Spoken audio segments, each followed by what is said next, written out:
চাঁদপুরকে বিভাগ চাওয়া এটা কি অপরাধ?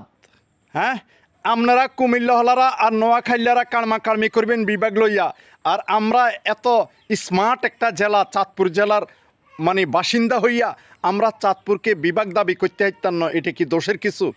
ওরে ভাই, আপনি খেয়াল করছেন নি এই চাঁদপুরের ইলিশ ছাড়া যাদের চলে না, পার্শ্ববর্তী রাষ্ট্র ভারত একমাত্র এই বন্ধুত্ব করছে এই শুধু কদ্দুর ইলিশ মাছ খানের লাই। এই চাঁদপুরের ইলিশ না হইলে তাদের রুচি হয় না। আরে 2018 সালের কথা কি বলবো, সারা বাংলাদেশে এই চাঁদপুর জেলা একটা স্মার্ট জেলা নামে পরিচিত। সরকার ঘোষণা দিছে এবং এখানে 75% শিক্ষার হার উন্নীত হয়েছে এই চাঁদপুর জেলাতে। এই ইলিশের বাড়ি চাঁদপুর জেলাকে বিভাগ না করলে কোন দেশকে বিভাগ করব, কোন জেলাকে বিভাগ করব? আমরা এই চাঁদপুর জেলার বিভাগের দাবিদার। সুতরাং চাঁদপুরের আনাচে কানাচে ইবায় সিবায় ডিবায় ডাবায় পাহাড় পর্বতে নদী নালায় যে যেখানে আছেন সাড়া দেন, আমরা চাঁদপুরকে বিভাগ চাই, অবশ্যই করতে হবে, এটা আমাদের প্রাণের দাবি। কে কোথায় বিভাগ করলো না করলো এগুলো নিয়ে আমাদের এত টেনশন নাই।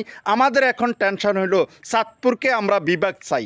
এই চাঁদপুরের জন্য আমরা সব কিছু করতে প্রস্তুত, যেটাকে বলা হয় নাকি ইলিশের বাড়ি চাঁদপুর।